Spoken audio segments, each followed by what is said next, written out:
فأعوذ بالله السميع العليم من الشيطان الرجيم من همزه ونفخه ونفثه. بسم الله الرحمن الرحيم. لقد كان في قصصهم عبرة لأولي الألباب ما كان حديثا يفترى ولكن تصديق الذي بين يديه وتفصيل كل شيء وهدى ورحمة لقوم يؤمنون. سبحانك لا علم لنا إلا ما علمتنا إنك أنت العليم الحكيم. رب اشرح لي صدري ويسر لي أمري واحلل عقدة من لساني يفقه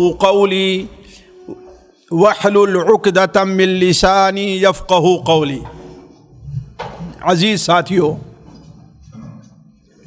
گرامی قدر دینی بھائیوں، آج کی مجلس میں عام روٹین میں جو درس یا تقریریں ہوتی ہیں اس سے ہٹ کر میں آپ لوگوں کے سامنے کچھ عبر اور کچھ نصیحتیں رکھنا چاہتا ہوں۔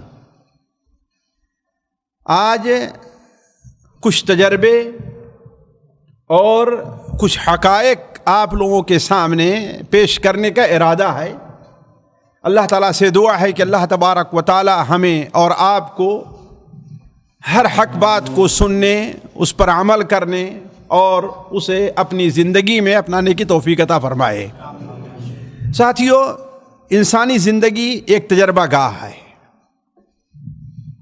اس دنیا میں انسان کے اوپر بہت سے ایسے حالات اور بہت سے ایسے واقعات گزرتے ہیں جو انسان کو سبق حاصل کرنے، انسان کو درس لینے، انسان کو عبرت حاصل کرنے اور اس سے بڑھ کر کے انسان کو اپنے محاسبے کی دعوت دیتے ہیں۔ یہ دنیا عجیب عجائب گاہ ہے۔ عجیب عجیب ایسے امور ظاہر ہوتے ہیں کہ ہم اور آپ ان کے ظاہر ہونے سے پہلے ہم یہ سمجھتے ہیں کہ ایسا ہو ہی نہیں سکتا، یا کوئی چیز ایسی ہوتی ہے تو ہم اسے غلط سمجھنا شروع کرتے ہیں یا اسے غلط رخ دے دیتے ہیں۔ حالانکہ اگر ہم غور کریں تو اللہ تبارک و تعالی نے قرآن مجید میں ایک جگہ نہیں، دو جگہ نہیں، بہت سی جگہ ایسے ہمارے آپ کے سامنے اللہ تبارک و تعالی نے ایسے حادثات کا ذکر فرمایا ہے جو عجیب اور غریب ہیں، اور ان کے ذکر کا جو مقصد ہے اصل یہ ہے کہ ہم اس سے عبرت اور نصیحت حاصل کریں۔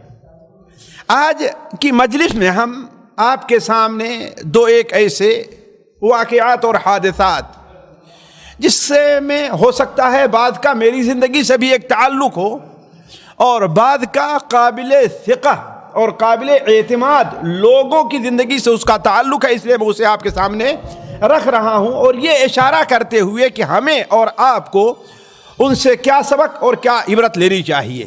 دیکھیے ساتھیوں، سب سے پہلی چیز،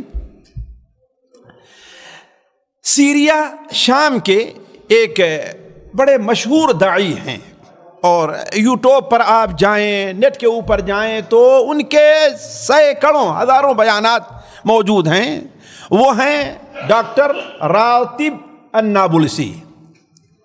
انہوں نے بیان کیا کہ ایک بار ایک بڑے ڈاکٹر سے میری ملاقات ہوئی، ایک اچھے ڈاکٹر سے بڑی میری ملاقات ہوئی۔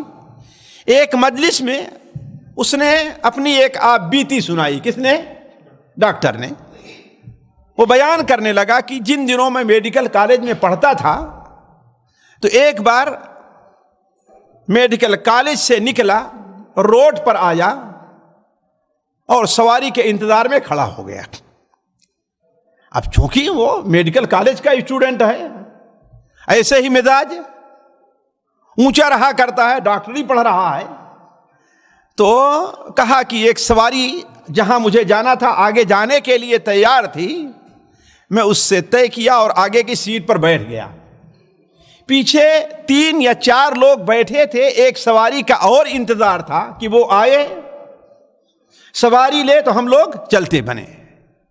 کہا اتنے میں ایک دھاکڑ سا، ایک دبنگ سا، مچلتے ہوئے اکڑتے ہوئے اپنے ایک ساتھی کے ساتھ آتا ہے، بغیر کچھ پوچھے، بغیر کچھ کہے، جہاں میں بیٹھا تھا گاڑی کا دروازہ کھولا، مجھے کھینچ کر نکال کے باہر کیا اور میری جگہ بیٹھ گیا، میری جگہ بیٹھ گیا۔ اور اس کا ساتھی پیچھے بیٹھا اور ڈرائیور سے کہا کہ چلو، اور چلتا بنا۔ کہا کہ مجھے بڑا تعجب اور غصہ آیا کہ مجھ سے کہتا کہ ہاں بھائی اتر جاؤ تو شاید میں بات مان لیتا، لیکن یہ دادا گیری، گنڈا گردی کہ دروازہ کھول کر کے مجھے نکالا، اپنے بیٹھ گیا اور چلتا بنا۔ کہا مجھے اتنا غصہ تھا کہ اگر میرے ہاتھ میں ہتھیار ہوتا تو مجھے قتل کر دیتا اس وقت۔ ظاہر بات غصے کی بات ہے ہی۔ کہا کہ بس خیر، چلا گیا۔ کہا مجھے 2 گھنٹے انتظار کرنے پڑے ہیں اگلی سواری کے لیے۔ کتنے؟ 2 گھنٹے انتظار کرنے پڑے ہیں اگلی سواری کے لیے۔ جب میں اگلی سواری پر بیٹھا، وہ تو چھوڑ کر کے چلا گیا، اگلی سواری پر بیٹھا اور جا رہا ہوں راستے میں، تو ہم کیا دیکھتے ہیں کہ ایک گاڑی کا ایکسیڈنٹ ہوا ہے، پلٹ گئی ہے۔ جس طریقے سے ہوتا ہے، ہم آپ بھی اپنی گاڑی چلا رہے ہوں، دیکھیں کوئی ایکسیڈنٹ ہے تو دیکھنے کے لیے رکتے ہیں کہ ہم اس کی مدد کر سکتے ہیں، نہیں مدد کر سکتے۔ کہا کہ مدد کے لیے جب ہم لوگ آگے بڑھے گاڑی روک کر کے، تو کیا دیکھتے ہیں کہ یہ وہی گاڑی ہے جس سے مجھے نکال کر کے پھینکا تھا اس نے، اور اس میں جتنے سوار تھے 4 یا 5، ہر ایک کی لاش وہیں پر پڑی ہوئی ہے، ہر ایک کی لاش وہیں پر پڑی ہوئی ہے۔ کہا کہ یہ دیکھ کر کے بڑا تعجب بھی ہوا اور خوشی بھی ایک طرف سے ہوئی، ایک طرف سے خوشی بھی ہوئی، اور ان کی حالت پر ہمیں افسوس بھی ہوا۔ ساتھیو، یہ ایک واقعہ ہے، اس قسم کے دسیوں واقعے ہمارے آپ کے سامنے پیش آتے ہیں، دسیوں حالات ہمارے آپ کے سامنے ایسے ظاہر ہوتے ہیں، لیکن مشکل یہ ہے کہ ہم سن لیتے ہیں، دیکھ لیتے ہیں، لیکن اس سے عبرت حاصل نہیں کرتے۔ میں اسے پڑھا تو بہت سے مجھے اس سے فائدے ملے، لیکن میں ان میں سے 2-1 کا ذکر آپ کے سامنے کرتا ہوں۔ پہلی چیز ساتھیو، انسان کے اوپر انفرادی طور پر ہے، اجتماعی طور پر ہے، گھر کے طور پر ہے، ملک کے طور پر ہے، صوبائی طور پر ہے، اگر کوئی ناگزیر اور ناپسندیدہ حالات پیش آئیں تو انسان کو اس میں ہمیشہ خیر کا پہلو تلاش کرنا چاہیے، شر کا پہلو نہیں تلاش کرنا چاہیے۔ کیا تلاش کرنا چاہیے؟ خیر کا پہلو۔ اور اللہ تبارک و تعالیٰ کی حکمت کے اوپر ہمارا اور آپ کا ایمان ہونا چاہیے۔ اللہ تعالیٰ قرآن مجید سورہ بقرہ ہی میں فرماتا ہے فَاعْلَمُوا أَنَّ اللَّهَ عَزِيزٌ حکیم۔ جان لو اس بات کو اچھی طرح سے، سمجھ لو اس بات کو اچھی طریقے سے کہ اللہ تبارک و تعالی عزیز ہے، غالب ہے، وہ کوئی بھی کام کسی سے مغلوب ہو کر کے نہیں کرتا ہے۔ جو کام بھی اس دنیا میں ہو رہا ہے، آپ یہ نہ سمجھیے کہ اللہ تعالیٰ مغلوب ہو گیا ہے وہ کام ہو رہا ہے، اس لیے ہم تو کہتے ہیں بغیر اللہ کے حکم سے کوئی کام نہیں ہوتا ہے۔ تو جو کام بھی ہو رہا ہے اس دنیا میں، اچھا یا برا، وہ اس لیے نہیں ہو رہا ہے کہ اللہ تبارک و تعالیٰ اسے بدل نہیں سکا، اللہ کے چاہے نہیں۔ اللہ کیا ہے؟ عزیز ہے، اس کے اوپر کوئی غالب آنے والا نہیں ہے، سارے لوگ اس کے سامنے کیا ہیں؟ مغلوب ہیں۔ کوئی بھی آدمی کوئی بھی کام بغیر اس کے حکم کے، بغیر اس کی اجازت کے نہیں کر سکتا ہے۔ لیکن دوسری چیز پر غور کریں آپ، قرآن مجید میں صرف لفظ عزیز کا اکیلا نہیں آیا ہے، کہیں شاید کہیں آیا ہو، اس کے ساتھ ساتھ کہیں حمید ہے، کہیں رحیم ہے، کہیں علیم ہے، کچھ نہ کچھ ضرور اس کے ساتھ ہے۔ یہاں اللہ تعالیٰ نے کیا بیان فرمایا؟ فَعْلَمْ أَنَّ اللَّهَ عَزِيزٌ حکیم۔ اس بات کو اچھی طریقے سے جانو کہ اللہ تبارک و تعالی غالب ہے اور اس نے کوئی ایسا کام نہیں کیا ہے جس میں کوئی فائدہ نہ ہو۔ وہ حکیم ہے، جو بھی فیصلہ کیا ہے ہمارے اوپر، ہمارے بارے میں جو بھی اللہ کا فیصلہ ہے وہ حکمت کے اوپر مبنی ہے، بے حکمت نہیں ہے۔ اس میں اللہ تبارک و تعالیٰ کی کوئی حکمت ہے، اس لیے مومن کو ان کاموں میں حکمت کو تلاش کرنا چاہیے۔ اسی لیے حضرت انس بن مالک رضی اللہ تعالیٰ عنہ کی روایت ہے کہ اللہ کے رسول صلی اللہ علیہ وسلم کے ساتھ ایک بار ہم لوگ موجود تھے، اچانک آپ صلی اللہ علیہ وسلم مسکرائے اور ہنسنے لگے۔ یہ حدیث مسند احمد میں حضرت انس بن مالک سے مروی ہے۔ کیا ہم لوگ آپ کے ساتھ موجود تھے، آپ مسکرائے اور صرف مسکرانے پر نہیں بلکہ ہنسنے لگے۔ مسکرانے اور ہنسنے میں فرق ہے، ہنسنے لگے۔ پھر اس بعد آپ نے کیا فرمایا؟ عجبت للمؤمن، مومن کے بارے میں بھی مجھے تعجب ہے یا مجھے بڑی خوشی ہے اس کے اوپر۔ کیوں؟ ان اللہ لا یقضی لہ قضاء الا کان خیر اللہ، مسلمان کے لیے اللہ تعالیٰ کا جو فیصلہ بھی ہوتا ہے وہ مسلمان کے لیے بہتر ہوتا ہے، اس میں کوئی شر نہیں ہوتا۔ ذرا سوچیں آپ، کوئی بھی فیصلہ اللہ تعالیٰ مسلمان کے بارے میں کرتا ہے تو اس میں خیر ضرور ہے۔ اب آپ لوگ سمجھ گئے ہوں گے کہ میں یہ موضوع کیوں چھیڑ رہا ہوں۔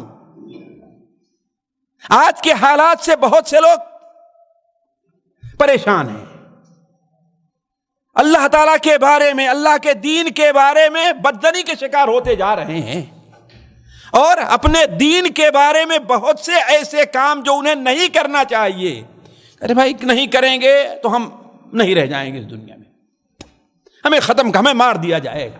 نہیں، اللہ تعالیٰ عزیز غالب ہے، وہ مغلوب نہیں ہے، حکیم ہے، اس کا کوئی کام بغیر فائدے کے نہیں ہے۔ نبی کریم صلی اللہ علیہ وسلم کیا فرما رہے ہیں؟ عجبت للمؤمن ان اللہ عز وجل لا یقضی لہ قضاء الا کان خیر اللہ، الا ایک اس کے لیے وہ بہتر کام ہوا کرتا ہے جو بھی فیصلہ کرتا ہے مومن کے بارے میں۔ اور ذرا آپ سوچیں، نبی کریم صلی اللہ علیہ وسلم کی زندگی سے اگر آپ اس کی مثال لینا چاہیں تو اللہ کے رسول صلی اللہ علیہ وسلم کی زندگی میں ایک ایسا حادثہ پیش آیا ہے جس نے پورے مدینہ منورہ اور تمام مسلمانوں کے گھر کو جھجوڑ کر کے ہلا کر کے رکھ دیا۔ وہ کون سا واقعہ ہے؟ نبی کریم صلی اللہ علیہ وسلم کی زوجہ محترمہ پر زنا کی تہمت لگانا، نعوذ باللہ من ذالک۔ کس پر؟ مائی عائشہ پر زنا کی تہمت لگانا۔ یہ معمولی واقعہ تھا ساتھیوں، معمولی واقعہ تھا؟ پورے مدینہ میں ایک کوہرام مچا ہوا تھا، لوگوں کی سمجھ میں آ نہیں رہا تھا کیا کریں، کیا ہونا چاہیے، ہو کیسے گیا، کیا ہو گیا یہ۔ لیکن اللہ تعالیٰ نے اس کے بارے میں کیا فیصلہ فرمایا ہے؟ ان الذین جاؤوا بالافک عصبۃ منکم، عفق تہمت کا جو معاملہ گڑھا ہے تم میں سے کچھ لوگوں نے، وہ ایک تھوڑی سی جماعت ہے۔ اللہ کیا فرماتا ہے؟ لا تحسبوہ شرا لکم، اس فیصلے کو، اس قضیے کو، اس معاملے کو اپنے بارے میں تم شر نہ سمجھو۔ ذرا سوچیں آپ، معاملہ حضرت عائشہ پر تہمت کا ہے، لیکن اللہ تعالیٰ کیا فرما رہا ہے؟ اسے تم شر نہ سمجھو، بل ہوا خیر لکم، یہ تمہارے لیے بہتر ہے۔ اندازہ لگائیں، اللہ کوئی بھی فیصلہ کرتا ہے تو وہ کیا ہوتا ہے؟ لہذا اللہ تعالیٰ کے ہر فیصلے میں کس کو تلاش کرنا چاہیے؟ ہمیں اور آپ کو ہمیشہ شر کی طرف ہی نہیں جانا چاہیے۔ قتال، لڑائی جس میں جان کا خطرہ ہے، زندگی کا خطرہ ہے، اللہ تعالیٰ اس کے بارے میں کیا فرما رہا ہے؟ کتب علیکم القتال وہو کرہ لکم وعسى ان تکرہوا شیئا وہو خیر لکم۔ تمہارے اوپر قتال فرض ہے، جس کو تم کیا سمجھ رہے ہو کہ وہ شر ہے، نہ اسے شر نہ سمجھو، ناپسند کر رہے ہو۔ عسى ان تکرہوا شیئا وہو خیر لکم، ہو سکتا ہے کسی چیز کو تم برا سمجھو لیکن وہ تمہارے لیے اس میں کیا ہے؟ خیر ہے۔ یہ اسٹوڈنٹ جو تھا وہ اس کو اپنے لیے برا سمجھ رہا نہیں برا سمجھ رہا تھا؟ جی کتنا برا سمجھ کیا رہا؟ کہہ رہا تھا کہ اگر میرے ہاتھ میں ہتھیار ہو تو وہ قتل کر دیتا، لیکن یہ اس کے لیے شر تھا کہ خیر تھا؟ اس کے لیے خیر تھا کہ نہیں تھا؟ تو اللہ تعالیٰ کوئی بھی فیصلہ کرتا ہے، حتیٰ کہ میاں بیوی کے تعلق سے متعلق اللہ تعالیٰ نے کیا بیان فرمایا؟ وَعَاشِرُوهُنَّ بِالْمَعْرُوفِ۔ اس کو آج عام طور پر لوگوں نے چھوڑ دیا ہے۔ اگر اس اصول کو اپنا لیں، شریعت کو، میاں بیوی کا کم سے کم درمیان میں آدھی لڑائی آدھے جھگڑے ختم ہو جائیں گے۔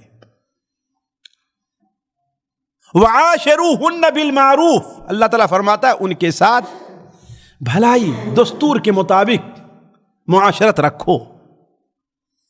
ہو سکتا ہے کہ ان کی کوئی عادت تم کو ناپسند ہو، لیکن اس کے اس ناپسندیدگی میں اللہ تعالیٰ تمہارے لیے کتنا خیر رکھا ہو۔ عسى ان تکرہوا شیئا ویجعل اللہ فیہ خیرا کثیرا۔ ہو سکتا ہے کہ تم کسی چیز کو شر سمجھ رہے ہو لیکن اللہ تعالیٰ اس شر کے اندر کیا ہے؟ خیرا کثیرا، بہت زیادہ خیر رکھا ہے ساتھیوں۔ تو یہ چیز ایک مسلمان کو اپنے عقیدے میں رکھنا چاہیے، اپنے ایمان کا ایک حصہ بنانا چاہیے کہ اللہ تبارک و تعالی کسی انسان کے اوپر ہے، کسی جماعت کے اوپر ہے، کسی خاندان پر ہے، کچھ بھی ہے، اگر وہ ایمان والے ہیں، اگر اللہ کے بندے ہیں، اگر ان کے اوپر کسی قسم کی پریشانی مصیبت آ رہی ہے تو یہ نہ سمجھیں کہ ان کے لیے یہ شر ہے۔ کیا سمجھنا چاہیے؟ یہ ان کے لیے، لہذا خیر کے پہلو اس کے اندر تلاش کرنا چاہیے۔ اور اس قصے میں تفصیل کے ساتھ نہ جا کر کے دوسرا جو بہت بڑا فائدہ اس قصے میں ہے ساتھیوں، وہ یہ ہے کہ ظلم بہت بری بلا ہے۔ ظلم بہت بری بلا ہے۔ اللہ تبارک و تعالی کی پکڑ سے ظالم دور نہیں ہے۔ وَلَا تَحْسَبَنَّ اللَّهَ غَافِلًا عَمَّا يَعْمَلُ الظَّالِمُونَ۔ ظالم جو کچھ کر رہے ہیں یہ نہ سمجھو کہ اللہ تعالیٰ ان سے غافل ہے، ان سے غافل نہ سمجھو۔ اللہ تبارک و تعالیٰ جب پکڑتا ہے تو پھر چھوڑتا۔ اللہ کے یہاں، ہمارے یہاں بولتے ہیں کہ دیر ہے اندھیر نہیں ہے۔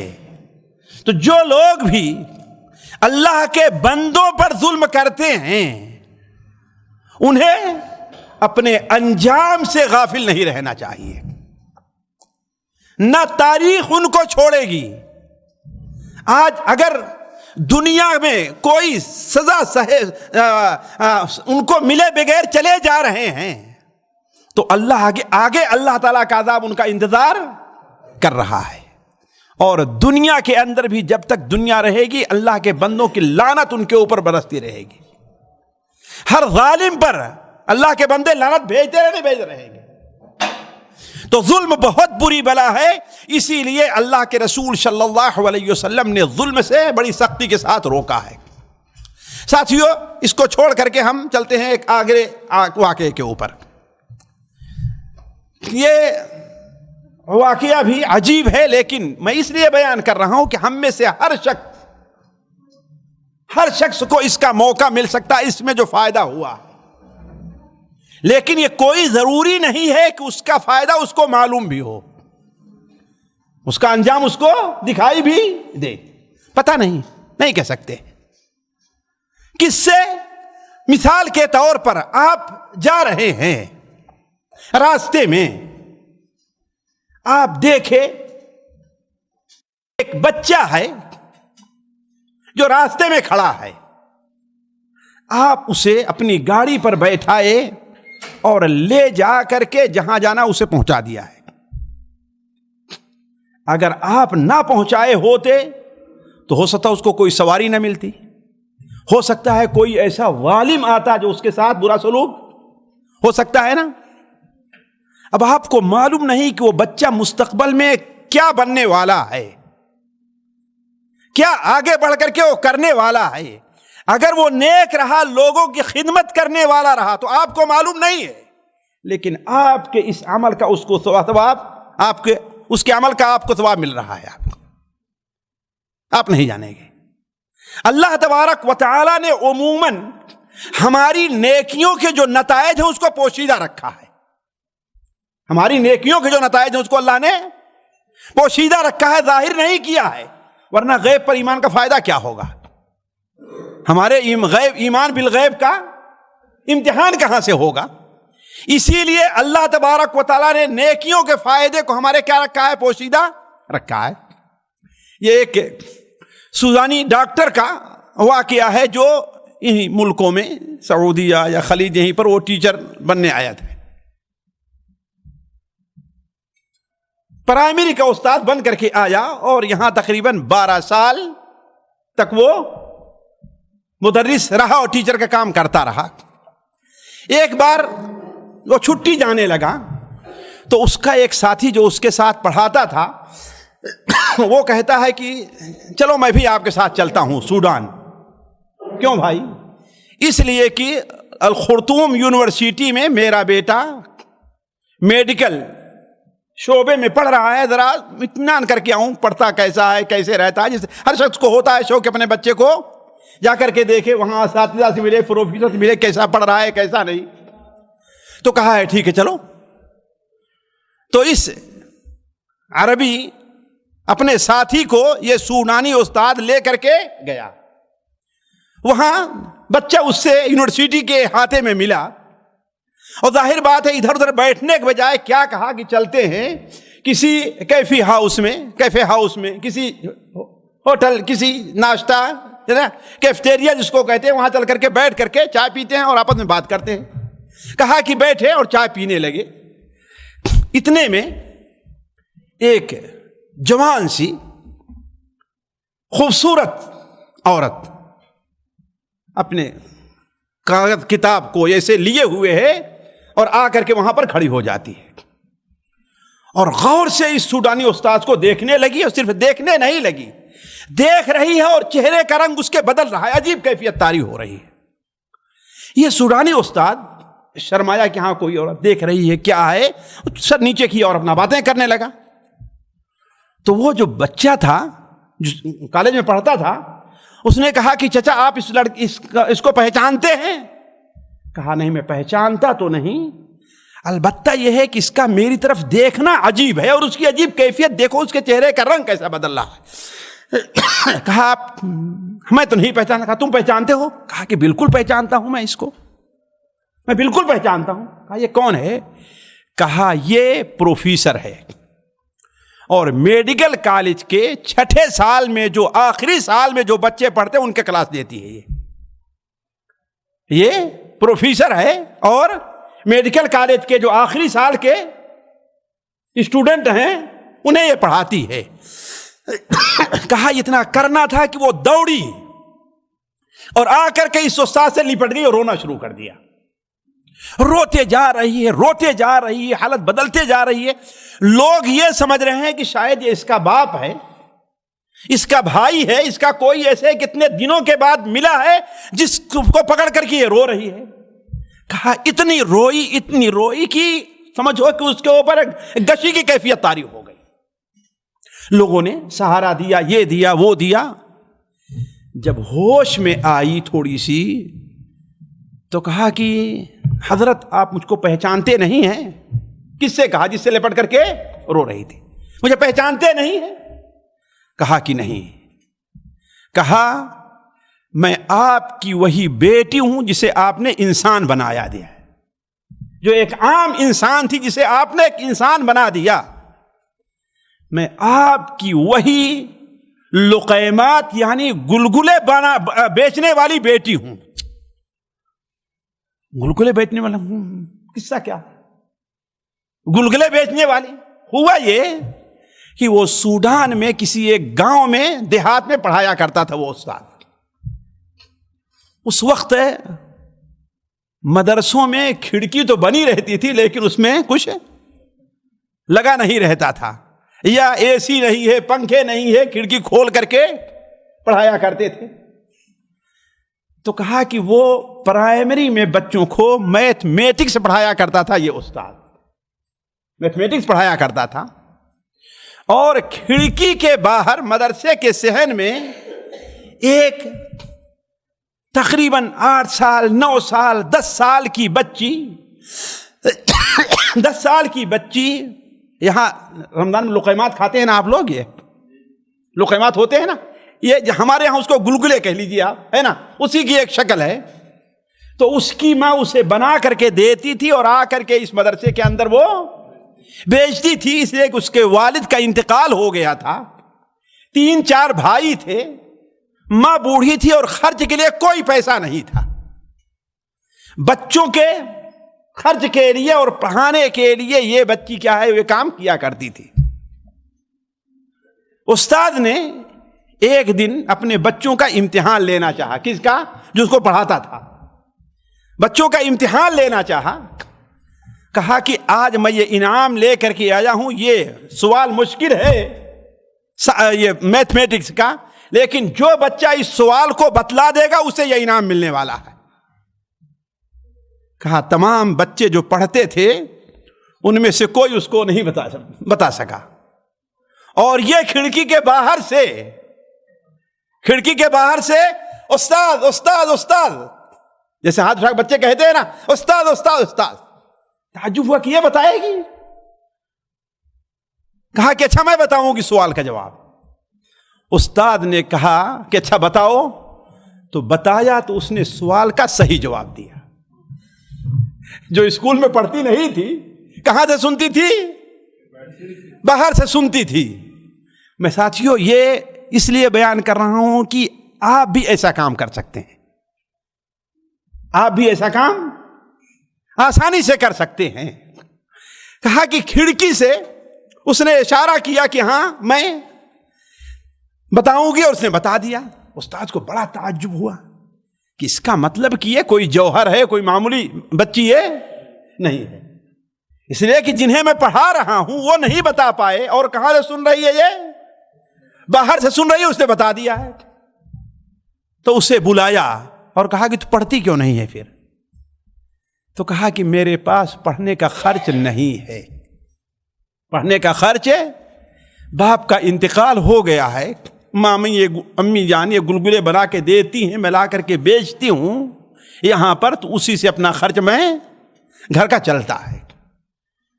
تو اس نے کیا کیا یہ دیکھیے یہاں پر ایک دور آتا ہے کہ شرعی ایک اصول ہے ساتھیو. اللہ نے ایک اصول دیا ہے کہ آپ سے جس نیک کام کا موقع مل جائے کرنے کا وہ کام کر جانا چاہیے, آپ کر لینا چاہیے. کوئی بھی کام. وما تقدموا لانفسکم من خیر وما تفعلوا من خیر. اللہ نے خیر کہا, چھوٹی نیکی کیوں نہ, چھوٹے بھی خیر کام کیوں نہ ہو, وہ کرو گے تو اللہ تعالیٰ اس کا تمہیں بدلہ دے گا. وَأَقِيمُوا الصَّلَاةَ وَآتُوا الزَّكَاةَ, نہیں سورہ حج میں کیسے ہے قاری صاحب؟ نہیں آخر میں ہے کیسے؟ یا ایھا الذین آمنوا ارکعوا واسجدوا واعبدوا ربکم وافعلوا الخیر. کیا ہے؟ وافعلوا الخیر. رکوع سجدے کرو, رکوع کرو, سجدے کرو, اللہ تعالیٰ کی عبادت کرو, اور جو بھی خیر کا کام تم سے ہو سکے وہ کام تم کر جاؤ. یسألونک ماذا ينفقون قل ما انفقتم من خیر، آپ سے سوال کرتے ہیں کہ کیا خرچ کریں. آپ کہیے کہ جو خرچ بھی تم سے ہو سکتا ہے، جتنا بھی ہو سکتا ہے، جو بھی خرچ کرو گے اللہ تعالیٰ کے ہاں اس کا بدلہ پاؤ گے. کوئی ضروری نہیں کہ بہت ہی کہ انسان خرچ کرے. تو یہ کہہ رہا ہوں کہ ہر انسان ہم میں سے ایسے کام کر سکتا ہے. ایسے بعض حادثات کے نتائج اللہ تعالیٰ ظاہر کرتا ہے تاکہ آپ کو اطمینان ہو، ورنہ اصل ہماری نیکی کا بدلہ اللہ تعالیٰ نے کیا رکھا ہے؟ وہ پوشیدہ اور غیب میں رکھا ہے اللہ نے. اسی لیے آپ جانتے ہیں متقین کی پہلی صفت قرآن مجید میں کیا بیان ہوئی ہے؟ ھدی للمتقین الذین یؤمنون بالغیب، وہ جو غیب پر ایمان لے آتے ہیں. غیب کا معنی کیا ہے؟ اسے دیکھا نہیں ہے، اسے سمجھ نہیں سکے، وہ معلوم نہیں آگے کیا ہونے والا ہے، لیکن اس کے باوجود چونکہ شریعت کا حکم ہے لہذا اس کے اوپر ایمان لے آتے ہیں. تو اس نے دیکھا کہ یہ کوئی معمولی جوہر نہیں ہے. اس نے کہا ٹھیک ہے، اب ایسا کرو کہ تم پڑھو. تمہارے اسکول قلم کاپی، جانتے ہیں ہمارے یہاں سعودیہ کی طرح کاپی مفت میں نہیں ملتی ہے کہ نہیں ہے؟ ہر چیز ہمارے یہاں اسکول کی فیس دینی پڑتی ہے اور سارا کچھ دینا پڑتا ہے نا. کہا کہ تمہارے اسکول کا جو خرچہ ہے وہ میں اٹھاؤں گا. اور وہ بھی بڑا خرچہ کیا اٹھے؟ مدرس کی، ٹیچر کی کتنی تنخواہ پہلے ہوا کرتی تھی، ہے کہ نہیں؟ مشکل سے ہمارے ہاں ٹیچر بھلے اپنے بچوں کا خرچہ تو اٹھا لے بیچارے، ہے کہ نہیں ہے؟ دوسروں کو کیا دینا. لیکن دیکھیے یہی مشکل کام ہوتا ہے. انسان کے پاس آسانی ہے، خرچ کیا تب اس نے کیا کمال کیا، کیا کمال کیا اس نے. اسی لیے اللہ کے رسول نے کیا بیان فرمایا؟ سب سے بہتر صدقہ کیا ہے؟ جہد المقل ہے. جہد المقل، جہد المقل کا معنی کیا ہے؟ تو اس کے پاس کچھ ہے نہیں ہے، بہت تھوڑا سا ہے. جو کچھ کماتا ہے بڑی محنت اور بڑی مشقت سے کماتا ہے. جو کچھ ہے اس کی محبت اس کے دل میں کیا ہے؟ زیادہ ہے. اب اس میں سے کچھ خرچ کرتا ہے تو اللہ کے نزدیک کیا ہے؟ یہ سب سے بڑا صدقہ ہے. اسی لیے تو آپ صلی اللہ علیہ وسلم کی حدیث آپ لوگ بار بار سنے ہوں گے کہ آپ نے کیا بیان فرمایا کہ 1 درہم کتنا؟ 1,00,000 درہم پر غالب، 1000 نہیں ہے، کتنا ہے؟ 1,00,000 ہے. 1 درہم 1,00,000 درہم پر غالب آ گیا ہے. کس بارے میں غالب آ گیا ہے؟ ہو سکتا ہے اس کا فائدہ زیادہ ہو جائے انسان کو، ہو سکتا ہے اللہ کے نزدیک اس کا اجر زیادہ ہو جائے، ہو سکتا ہے نا. وہ کیسے؟ صحابہ نے کہا وہ کیسے؟ اللہ کے رسول صلی اللہ علیہ وسلم آپ نے بیان فرمایا جس نے 1 درہم دیا ہے بیچارے کے پاس صرف 2 درہم تھا بس. کتنا سوچے مجبور رہا ہوگا وہ گھر کا خرچہ چلانے کے لیے. 2 درہم ہے کہ نہیں؟ جو آدمی یہاں 10,000 کما رہا ہے اگر وہ 1,000 بھی صدقہ کر دے تو کوئی بڑی بات نہیں کر رہا ہے کہ نہیں ہے؟ لیکن جو 1,000 کما رہا ہے وہ 100 خرچہ کر دے بڑی بات ہے کہ نہیں؟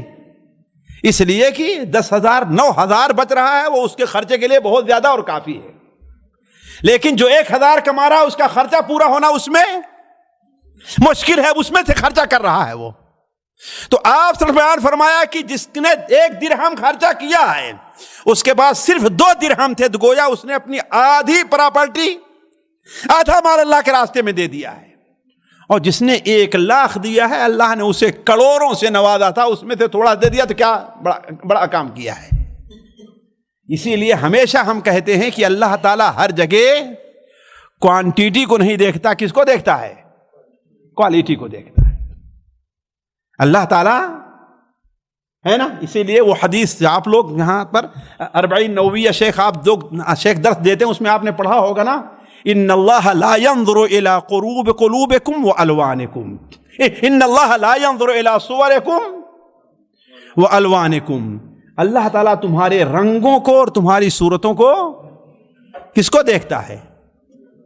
جی، ينظر الى قلوبكم واعمالكم. پہلے قلوب کا ذکر کیا اللہ تعالیٰ نے، پہلے کس کا ذکر کیا ہے؟ قلوب کا.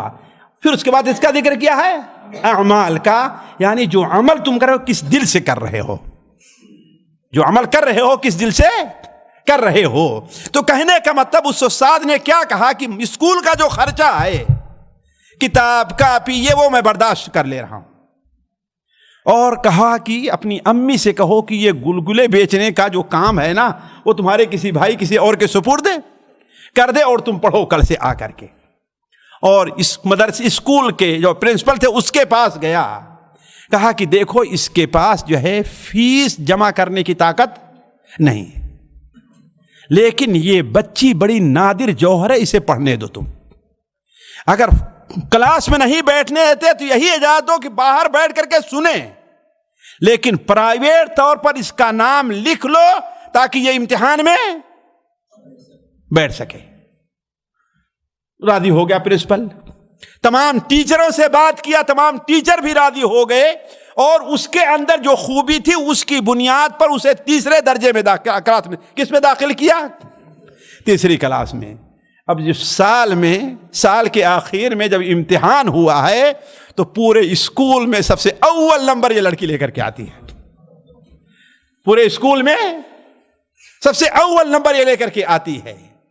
وہ استاد کہتے ہیں جس کا معاملہ ہے وہ وہاں پر اس اسکول میں اس کا خرچہ اٹھاتا رہا یہاں تک کہ وہ مڈل کلاس کے پہلے کلاس میں پہنچ گئی، مڈل میں کے پہلے کلاس میں وہ پہنچ گئی ہے۔ پھر اس کے بعد وہ چلا آیا ان ملکوں میں، اور اس وقت یا دیہات وغیرہ میں ٹیلی فون کا نہیں تھا، اور سارا کا سارا سلسلہ دونوں کا وہ ختم ہو گیا تھا۔ یہ وہ لڑکی ہے جو کہہ رہی تھی کہ میں آپ کی وہ بیٹی گلگلے بیچنے والی ہوں جس کا ہاتھ آپ نے پکڑا اور اس کو آپ نے انسان بنا دیا۔ ساتھیوں، اس قصے سے جو سب سے اہم سبق ہمیں ملا ہے، سب سے اہم سبق ملا ہے جس کا ذکر ہم نے کیا، کہ ہمیں خیر کا کوئی بھی موقع اپنے ہاتھ سے جانے نہیں دینا چاہیے۔ آپ ہیں یہاں پر، آپ کسی اسکول میں، کسی مدرسے میں، کوئی لڑکا حفظ کر رہا ہے، وہ کر رہا ہے، ہم میں سے کون ہے جو نہیں کہہ سکتا ہے کہ ہاں ہم ایک بچے کا خرچ اٹھا لیں گے؟ اٹھا سکتا ہے نا ایک بچے کا خرچ؟ وہی بچہ پڑھ کر کے حافظ بن کر کے نکلے، عالم بن کر کے نکلے، جو ڈاکٹر بن کر کے نکلے۔ ساتھیوں، اگر ایک دوا کسی کو دے رہا ہے، کسی کا علاج کر رہا ہے، وہ شفا یاب ہو جائے گا، جہاں اس ڈاکٹر کو وہاں آپ کو بھی اس کا ثواب اور اجر اللہ تعالیٰ کے نزدیک لکھا جاتا رہے گا۔ وہ حافظ قرآن جب تک قرآن پڑھاتا رہے گا اور اس کے قرآن پڑھانے کا سلسلہ آگے تک جہاں تک جاتا رہے گا، ہر ایک کا ثواب آپ کو آسانی سے ملتا رہے گا۔ اسی لیے نبی کریم صلی اللہ علیہ وسلم نے ہمیں جو تعلیم دی ہے، آج دوپہر میں بھی وہ حدیث بیان کیا تھا، میں پھر وہ حدیث آپ کے سامنے رکھتا ہوں، ذرا آپ اس کے اوپر غور کریں۔ حضرت ابو ذر رضی اللہ تعالی عنہ سے وہ حدیث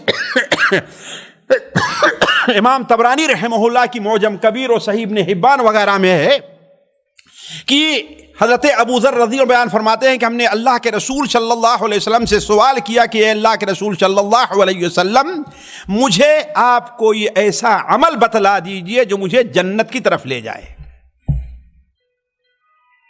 ہم میں سے ہر ایک کی خواہش ہے کہ نہیں خواہش ہے؟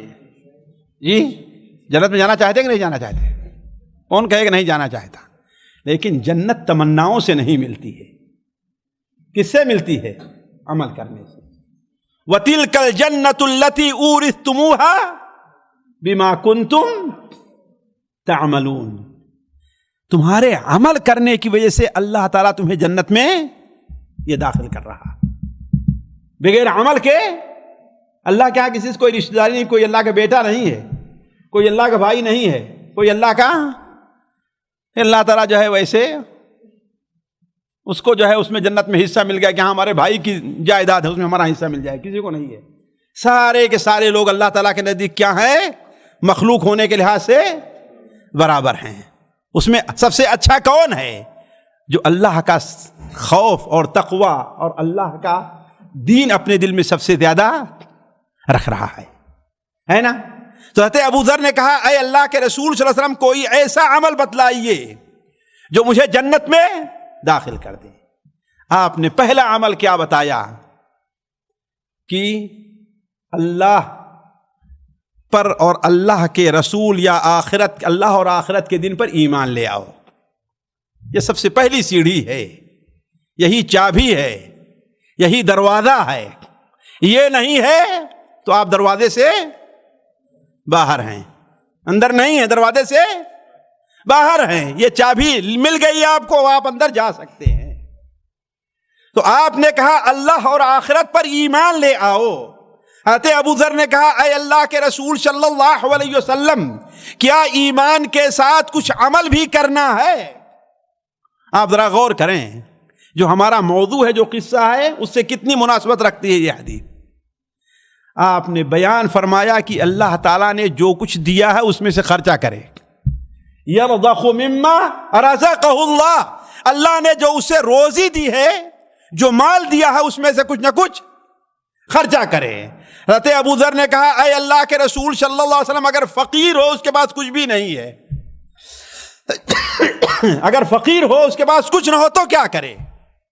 آپ صلی اللہ علیہ وسلم نے ارشاد فرمایا کہ اگر فقیر ہے، کچھ نہیں کر سکتا ہے، تو بھلائی کا حکم دے اور برائی سے روکے۔ جی کیا؟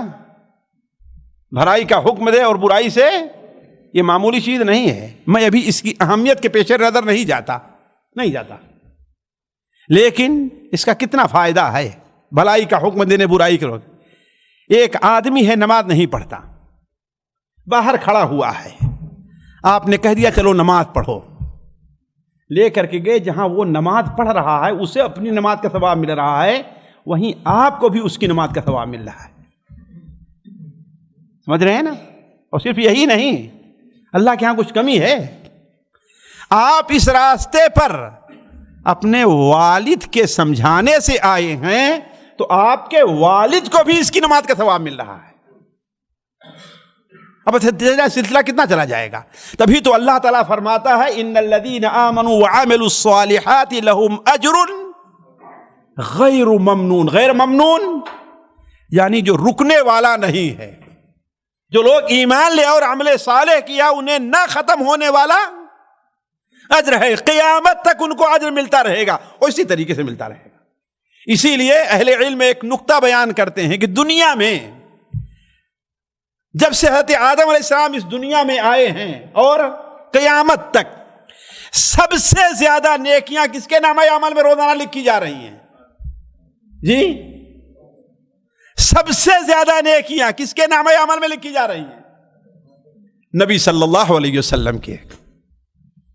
اس لیے کہ آپ کے بتانے سے جتنے لوگوں کو ہدایت ملی ہے، کسی اور نبی کے بتانے سے اتنے لوگوں کو ہدایت نہیں ملی ہے کہ نہیں؟ امت محمدیہ جنت میں 2/3 حصے کی، 2/3 جگہ کے حصے میں رہے گی۔ وہ ذرا سوچیں آپ، جتنے عالم آئے ہیں، جتنے فقیہ آئے ہیں، جتنے قاری آئے ہیں، جتنے مقرر آئے ہیں، جتنے واعظ آئے ہیں، قیامت تک آتے رہیں گے، ہر ایک کو اس کے وعظ کا، اس کے پڑھانے کا، اس کی کتاب لکھنے کا، اس کے صدقہ کرنے کا جو ثواب مل رہا ہے، وہی ثواب ہمارے نبی کے بھی نامہ اعمال میں لکھا جا رہا ہے۔ وَإِنَّ لَكَ لَأَجْرًا غَيْرَ مَمْنُونَ۔ تبھی تو اللہ نے کیا فرمایا؟ آپ کو وہ اجر مل رہا ہے جو کبھی ختم ہونے والا نہیں۔ ایسے ایک مومن کو بھی نہ ختم ہونے والا اجر ہے، وہ اسی طریقے سے چلتا رہے گا۔ تو آپ نے کیا بیان فرمایا؟ اگر اس کے پاس کچھ نہیں ہے تو کیا کرے؟ بھلائی کا حکم دے اور برائی سے۔ ہم اس میں کتنا، ہمارے کمرے میں ایک ساتھی ہمارے بغل میں بیٹھا سوتا رہتا ہے، ہم اس کو نماز کے لیے نہیں کہتے۔ ہے بات صحیح کہ نہیں صحیح ہے؟ ڈرتے ہیں کہ ناراض ہو جائے گا، ہے کہ نہیں؟ یہ گناہ ہمارے اوپر ہو رہا ہے اگر ہم منع نہیں کر رہے ہیں، اس کو برائی سے نہیں روک رہے ہیں۔ تو آپ نے کیا بیان فرمایا؟ اگر وہ صدقہ نہیں کر سکتا تو کیا کرے؟ بھلائی کا حکم دے اور برائی سے روکے۔ تو حضرت ابو ذر نے کہا اے اللہ کے رسول صلی اللہ علیہ وسلم، اگر بالکل ناکارہ ہے، عائی ہے، بزدل ہے، اسے کچھ کہنا نہیں آتا، تو وہ کیا کرے؟ تو آپ صلی اللہ علیہ وسلم نے ارشاد فرمایا کہ ٹھیک ہے اللہ نے اسے کچھ ہنر دیا ہے نا, کسی کا کوئی کام کر دے. اللہ نے اسے کوئی ہنر دیا ہے, کچھ نہیں ہے تو گاڑی ہے, اس ہنر ایک دیا ہے نا. غریب لوگ ہوں گے ان کو پہنچا دے کہیں پہ جا کر کے. بنائی ہے, میسن ہے, اس کو ہے کہ نہیں ہے. دیکھیں کوئی غریب ہے, کوئی مسکین عورت ہے, کوئی یتیم بچہ ہے نا, اس کے پاس ضرورت کمرہ نہیں ہے, سردی میں رہتے ہیں, ہے کہ نہیں. اگر ایک کمرہ کہے ٹھیک ہے بھائی تم سامان لے آؤ, میں کمرہ تمہارا مفت میں بنا دے رہا ہوں, اللہ کی قسم جب تک رہیں گے اس کمرے میں, نماز پڑھیں, یہ کریں وہ کریں, ہر ایک سبب بنائی کو ملتا رہے گا. ایک انجینئر ہے, ایک الیکٹریشین ہے, اسی پر قیاس کر لیں. جو بھی ہنر اللہ نے دیا ہے وہ ہنر وہ کیا کرے, اس کو کرے. کہا اے اللہ کے رسول صلی اللہ علیہ وسلم, اگر ایسا کنڈم ہے اسے کچھ کرنا ہی نہیں آتا, اسے کچھ کرنا نہیں آتا ہے, کوئی ہنر اس کے پاس نہیں ہے, تو آپ نے کہا اچھا کم سے کم جو ہنر کر رہا ہے اس کی مدد تو کر دے تھوڑی سی. کوئی مظلوم ہے, مغلوب آدمی, اس کی مدد تو کر دے, سہارا تو دے دے اس کو. کہا اے اللہ کے رسول صلی اللہ علیہ وسلم یہ بھی اس سے نہ ہو سکے, تو آپ نے کہا تم بھی عجیب آدمی ہو, اتنا نہ کرا انسان ہو جائے کچھ بھی نہیں ہو پائے گا اس سے. تم چاہتے ہو تمہارے ساتھی میں کوئی خیر نہ رہے, تو اگر کچھ بھی نہیں کر سکتا ہے تو اپنے گھر میں بیٹھ جائے, اپنے شر سے لوگوں کو محفوظ رکھے, یہ اس کے لیے صدقہ ہوگا. اپنی نظر سے, اپنے ہاتھ سے, اپنی زبان سے, اپنے غلط خیالات سے کسی کو تکلیف نہ پہنچائے, تو یہ ساری چیزیں اس کے لیے جنت میں جانے کے سبب بنیں گی. تو کہنے کا مطلب یہ ہے ساتھیوں, ہم میں سے ہر شخص کو یہ موقع مل رہا ہے. شیخ وقت ہے, کچھ ختم ہو گیا, ختم. چلیے ساتھیوں, اللہ تعالیٰ سے دعا ہے کہ اللہ تعالیٰ ہمیں اور آپ کو اس دنیا عجائب خانہ جو ہے اس سے عبرت حاصل کرنے کی توفیق عطا فرمائے. اللہ تبارک و تعالیٰ ہمارا اور آپ کا یہاں پر اکٹھا ہونا قبول فرمائے. اللہ تعالیٰ ہمیں اور آپ کو لوگوں کے لیے مفید بنائے. اللہ تبارک و تعالیٰ یہاں جمع ہونے کی برکت سے اللہ تعالیٰ ہم میں سے ہر شخص کو ایسے عمل کرنے کی توفیق عطا فرمائے جو اس کے لیے آخرت میں جنت میں جانے کا سبب بنے. اللہ تعالیٰ مسلمانوں کے اوپر سے مصائب اور پریشانیاں جو ہیں ان کو دور فرمائے. اللہ تعالیٰ ان مصائب اور پریشانیوں میں ان کے لیے خیر کا پہلو رکھے. اللہ تعالیٰ ان کی حفاظت فرمائے. سبحانک اللہم و بحمدک اشہد ان لا الہ الا انت استغفرک و اتوب الیک. سامعین کرام, ہمارے علمی اور عوامی دروس اور سوال و جواب کی مجلسوں سے آپ خود بھی مستفید ہوں اور اپنے دوست و احباب کے ساتھ بھی شیئر کریں. عین ممکن ہے کہ آپ کے شیئر سے کسی کی اصلاح اور آپ کے لیے صدقہ جاریہ بن جائے. واٹس ایپ پر اسلامک میسج حاصل کرنے کے لیے نمبر نوٹ فرمائیں. یعقوب عزیز 00966 5089 59707. واٹس ایپ سوال جو آپ گروپ میں ایڈ ہونے کے لیے نمبر نوٹ فرمائیں. عبدالسلام عمری 00966 502627 622. نمبر بھیجتے ہوئے نام اور پتہ ضرور لکھیں.